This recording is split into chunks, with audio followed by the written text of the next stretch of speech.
پس پردہ سننے والے خواتین، السلام علیکم ورحمۃ اللہ تعالی وبرکاتہ۔ اعوذ باللہ من الشیطان الرجیم، بسم اللہ الرحمن الرحیم۔ الحمدللہ رب العالمین، الصلاة والسلام علی رسولہ محمد صلی اللہ تعالی علیہ وسلم۔ وقال اللہ تعالی فی القرآن المجید والفرقان الحمید، یا ایہا النفس المطمئنہ ارجعی الی ربک راضیۃ مرضیہ فادخلی عبادی وادخلی جنتی۔ صدق اللہ المولانا العظیم وبلغنا رسولہ النبی الامین المختار الکریم، ذالک لمن الشاہدین الشاکرین والحمد للہ رب العالمین۔ وقال اللہ تعالی فی شان حبیبہ الکریم، ان اللہ وملائکتہ یصلون علی النبی یا ایہا الذین آمنوا صلوا علیہ وسلموا تسلیما۔ اللہم صلی علی سیدنا شفیعنا نبینا مولانا محمد وعلی آلہ محمد وبارک وسلم۔ ایک مرتبہ رسول اور آل رسول صلی اللہ تعالی علیہ وسلم کی بارگاہ میں اس پر نام ہدیہ درود پاک پیش کریں۔ اللہم صلی علی سیدنا شفیعنا نبینا مولانا محمد وعلی آلہ محمد وبارک وسلم۔ اپنے عادت کے مطابق آپ حضرات سے جو ایک مرتبہ اور استدعا کرتا ہوں کہ رسول، آل رسول و اصحاب رسول صلی اللہ تعالی علیہ وسلم کی بارگاہ میں کسپنا میں درود پاک کا نظرانہ پیش کرے تو ہم یہاں سے پیش کریں، مدینے سے جواب آئے کہ ہم نے تمہارا درود قبول کر لیا۔ اللہم صلی علی سیدنا شفیعنا نبینا مولانا محمد وعلی آلہ وصحبہ محمد وبارک وسلم۔ جیسا کہ آپ تمام حضرات اس سے بخوبی واقف ہے کہ میں نے بھی آپ کے سامنے جس چیز کی تلاوت کی، یعنی کہ خدا کا کلام قرآن مجید، اور آپ اس سے بھی ناشنا نہیں کہ جس معرف آیت کریمہ کی میں نے تلاوت کا شرف حاصل کیا۔ پروردگار عالم ارشاد فرماتا ہے، اے نفس المطمئنہ، پلٹ اپنے رب کی طرف اس حال میں کہ تو اس سے راضی اور وہ تجھ سے راضی۔ عزیزان گرامی، ابتدائی ماہ محرم الحرم کے چلتے میں نے جو ہے اسی آیت کریمہ کے تحت جو ہے آپ حضرات کے سامنے گفتگو کرنے کی سعادت حاصل کی۔ عزیزان محترم، تسلسل کے ساتھ ہم نے جو ہے شرف خطابت اور سماعت حاصل کی کہ واقعہ کربلا کے اسباب، حضرت امیر معاویہ کا وصال، یزید کی تخت نشینی، حضرت مسلم کا آنا، کوفیوں کا بار بار اصرار، تسلسل کے ساتھ جو ہے کوشش یہ کی گئی کہ جو ہے آپ حضرات کے سامنے ایک کے بعد دیگر جو واقعات رونما ہوئے، یہاں تک کہ حضرت مسلم علیہ السلام کی شہادت اور اس کے بعد فرزندان مسلم کی تلاش، یہاں تک کہ جو ہے گرفتار مسلم علیہ السلام کے شہزادگان، ان تمام واقعات کو میں نے آپ کے سامنے رکھا۔ چونکہ کل خاندان میں جو ہے کوئی ہمشیرہ کا جو ہے وصال ہوا، یعنی کہ میرے پیر و مرشد کی بہن کا انتقال ہوا، تو اس مصروفیت کی بنیاد پہ جو ہے کل خطابت نہ ہو سکی تھی، لیکن آج کوشش یہ کروں گا کہ جو ہے کل کے واقعات کو بھی جو ہے کچھ سمیٹ لوں، کیونکہ ہوتا یہ ہے کہ ہم نے سبجیکٹ کو جو ہے ایام کے اعتبار سے بانٹ رکھا تھا۔ ہر سال حضرت رحمت قدیم جو ہے روزانہ 45 منٹ کم سے کم، پھر ہم 1 گھنٹہ 10 منٹ 20 منٹ 1.5 گھنٹے تک کی بھی جو ہے تقریر کو لے جاتے ہیں تاکہ جو ہے واقعات مکمل ہو سکے، کیونکہ یہ 10 دن میں بیان کرنے کے جو ہے واقعات نہیں ہیں۔ اگر واقعہ کربلا کا احاطہ کرنے کے لیے بیٹھ جائیں تو ہماری زندگی ختم ہو جائے گی، لیکن واقعہ کربلا اور اس کے اسباب بیان کرنے کی کسی کی زبان کے اندر اتنی طاقت نہیں ہے، نہ کوئی قلم میں اتنی طاقت ہے کہ جو ہے اس کا مکمل احاطہ کر لے، یا جو ہے کسی مقرر کی اتنی جسارت نہیں ہے کہ اب یہ کہہ سکے کہ میں نے مکمل احاطہ کر لیا. یہ کسی کی بس کی بات نہیں ہے، کسی کی جسارت نہیں ہے، کیونکہ یہ امام عالی مقام علیہ السلام کی عظمت بیان کرنا کسی کی جو ہے کسی سے جو ہے ناممکن ہے. ہر کسی کے لیے محال ہے. یہ چیز کوئی بیان نہیں کر پائے گا کہ عظمت حسین کیا ہے. عظمت حسین کو سمجھنے کے لیے یہ سمجھنا پڑے گا کہ جو ہے رسول اعظم صلی اللہ تعالیٰ علیہ وسلم کی محبت حسین کیسی تھی. اب محبت رسول اعظم صلی اللہ تعالیٰ علیہ وسلم جو حسین علیہ السلام سے تھی، اس کا احاطہ کرنا ناممکن ہے، نہ اس کو بیان کیا جا سکتا ہے لفظوں میں. کیونکہ میرے آقا سرکار دو عالم صلی اللہ تعالیٰ علیہ وسلم نے فرمایا کہ میں حسین سے ہوں اور حسین مجھ سے ہے. تو اس بات کو سمجھنا پڑے گا کہ میرے آقا سرکار دو عالم صلی اللہ علیہ وسلم نے فرمایا کہ میں حسین سے ہوں اور حسین مجھ سے ہے. گویا کہ جو ہے اگر دین میں ہوں تو دین کی بقا حسین ہے. میرے آقا سرکار دو عالم صلی اللہ تعالیٰ علیہ وسلم نے فرما دیا کہ اگر دین میں، چونکہ دین میں ہوں تو دین کی بقا حسین سے ہے. میں حسین سے اور حسین مجھ سے ہے. دین میں ہوں تو دین کی بقا حسین ہے. میرے آقا سرکار دو عالم صلی اللہ تعالیٰ علیہ وسلم نے فرما دیا. تو دین کا احاطہ نہیں کیا جا سکتا، نہ عظمت حسین کو بیان کیا جا سکتا ہے، نہ محبت رسالت مآب صلی اللہ تعالیٰ علیہ وسلم کو بیان کیا جا سکتا ہے. عزیزان گرامی قدر، تو میں نے پرسوں آپ حضرات کو جس مقام پہ چھوڑا تھا وہ مقام یہ تھا کہ جو ہے حضرت ابراہیم بن مسلم، حضرت محمد بن مسلم رضوان اللہ علیہ مجمعین کو گرفتار کر جیل میں رکھ دیا گیا، قید خانے میں رکھ دیا گیا. اور اس کے بعد میں یزید کو خط لکھ دیا گیا ابن زیاد کی جانب سے کہ جو ہے میں نے شہزادگان مسلم کو جو ہے گرفتار کر لیا ہے، یتیمان مسلم کو میں نے گرفتار کر جو ہے قید خانے میں رکھ دیا ہے. اب آپ کا جو اگلا حکم ہوگا اس کے اوپر عمل کیا جائے گا. آپ کا جو اگلا حکم ہوگا اس کے اوپر عمل کیا جائے گا. اگر حکم ہو تو جو ہے پھر ان کو بھی شہید کر دے، یا حکم ہو تو ان کو شہر بدر کر دے، یا اگر حکم ہو تو پھر حفاظت تمام آپ کے پاس پہنچا دے. یزید کو ان تینوں باتوں کے تعلق سے ابن زیاد نے لکھ دیا. لکھ کر جو ہے یزید کے پاس قاصد کو روانہ کر دیا، اور یہاں حضرت مسلم کے شہزادگان کو جو ہے مشکور نامی داروغہ کے حوالے کر دیا. مشکور نامی داروغہ کے حوالے کر دیا. چونکہ مشکور جو ہے محب اہل بیت تھا. جب مشکور کو پتا چلا کہ یہ شہزادگان مسلم ہے تو ان سے بڑی فرط محبت کے ساتھ پیش آیا. دن تمام ان کی خدمت میں لگا رہا، دن تمام ان کی خدمت کرتا رہا، جبکہ جو ہے وہ لوگوں کے اوپر بڑا سخت تھا، لیکن اہل بیت کی محبت دل میں تھی. اہل بیت کی محبت دل میں تھی تو جو ہے دن تمام ان کی خدمت میں لگا رہا. جب رات کا انتظار کرتا رہا، جب رات ہوئی تو دونوں شہزادگان سے بڑی فرط محبت کے ساتھ پیش آیا. ان کے پیشانیوں کو بوسہ دیا، ان کے ہاتھوں کو بوسہ دیا. اس کے بعد میں مشکور نے جو ہے اپنے ہاتھ کی انگوٹھی اٹھاری اور حضرت محمد بن مسلم بن ابو طالب کے جو ہے حوالے کر دیا. حضرت محمد بن مسلم بن عقیل بن ابو طالب کے جو ہے حوالے کیا. کرنے کے بعد میں فرمایا کہ میرا بھائی ہے قادسیہ مقام پر، وہاں پہ آپ لوگ جو ہے پہنچ جانا. میں ابھی آپ کو رہا کرتا ہوں، آپ دونوں حضرات جو ہے وہاں پہنچ جانا. اس کے بعد جو ہے آپ لوگ میری یہ انگوٹھی نشانی کے طور پہ میرے بھائی کو بتا دینا. وہ بھی بڑا محب اہل بیت ہے، وہ آپ سے محبت فرمائے گا، یہاں تک کہ بحفاظت تمام آپ دونوں کو مدینہ المنورہ پہنچا دے گا. مدینہ المنورہ آپ دونوں حضرات کو پہنچا دے گا. یہاں تک کہ معاملہ یہ ہوا کہ جو ہے دونوں بھائی رات کے اندھیرے میں جو ہے مشکور نے جو ہے ایک مقام پر چھوڑ دیا اور بتا دیا کہ یہ راستہ ایک ساتھ پکڑ کر آپ لوگ چلے جانا. طلوع آفتاب ہونے سے پہلے آپ لوگ قادسیہ پہنچ جائیں گے، مقام قادسیہ پہنچ جائیں گے. عزیزان ملت اسلامیہ، دونوں شہزادگان رات بھر چلتے رہے، لیکن منشا خداوند قدوس جو تھا وہی ہونا تھا.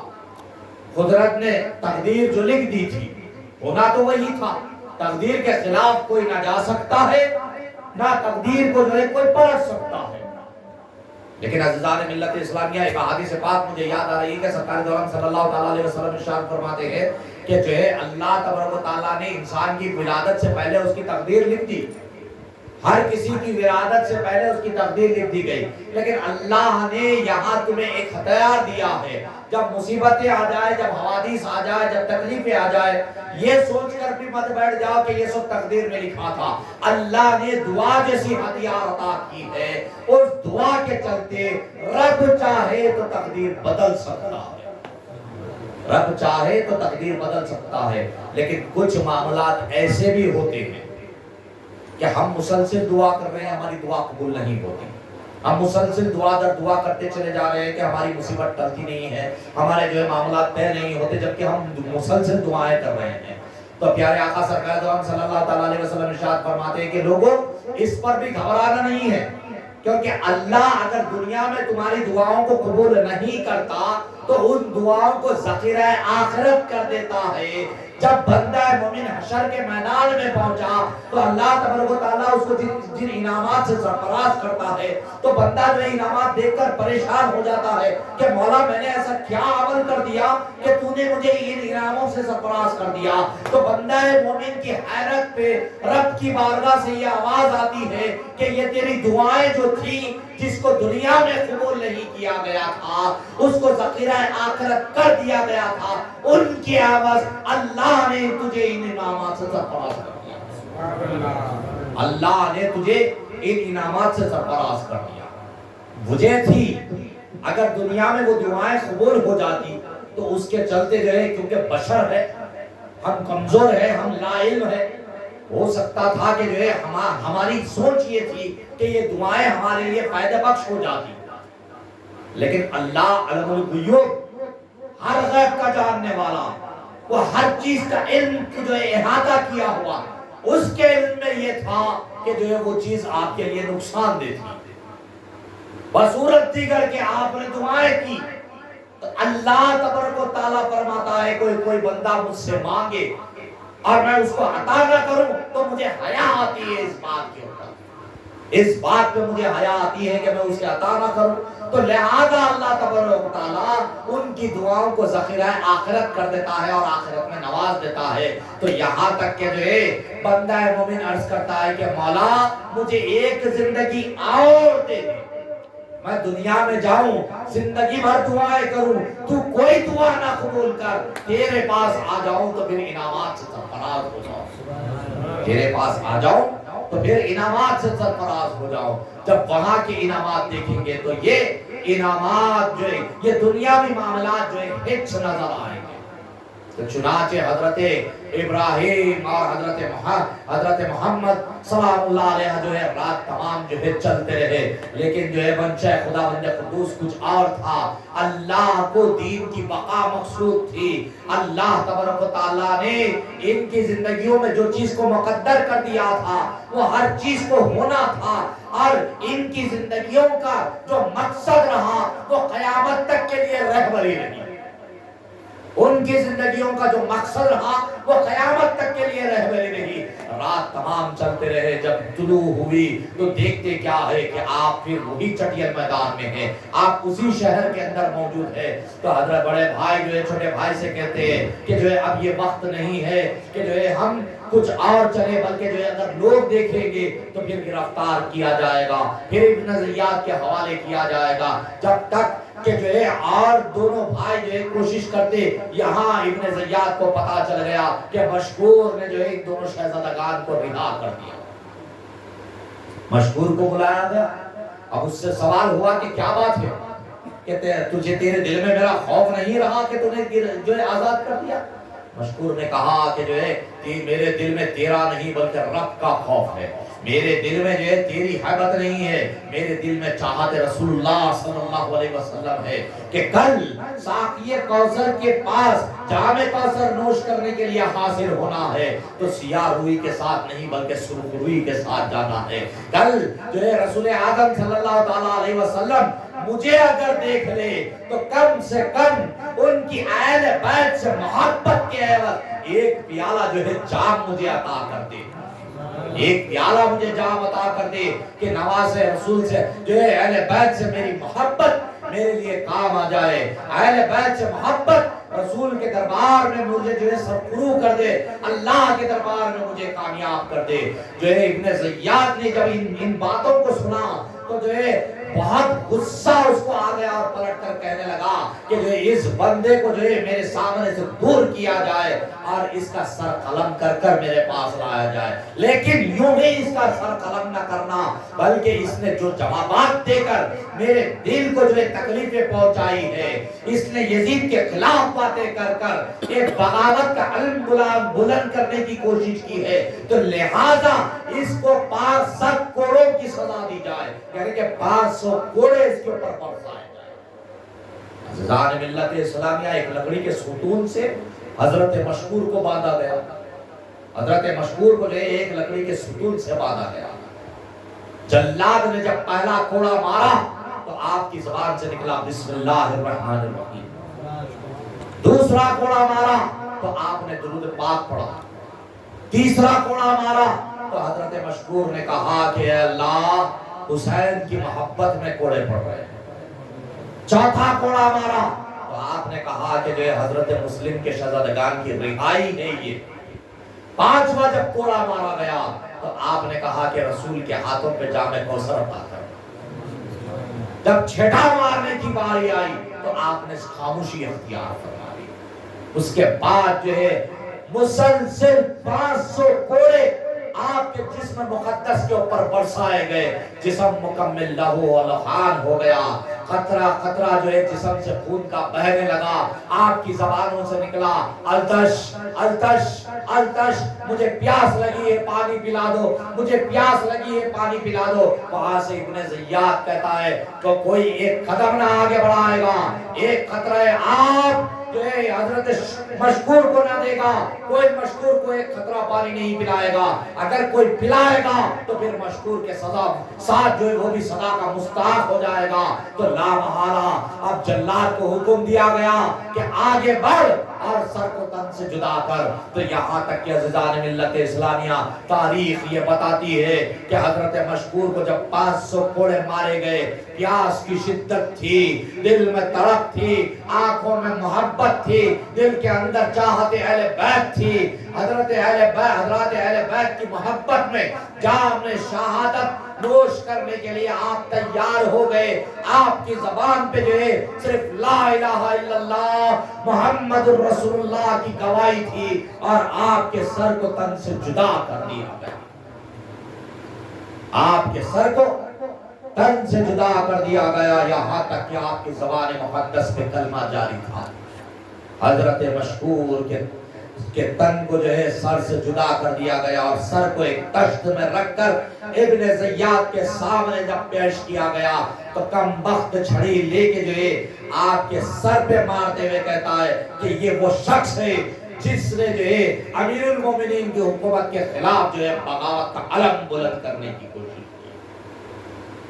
امیر المومنین کو بدبخت یزید، اس وقت جو ہے یزید کے چاہنے والے اسے امیر المومنین کہنے لگے، تخت شاہی پہ سوار ظالم بادشاہ کو، فاسق و فاجر کو۔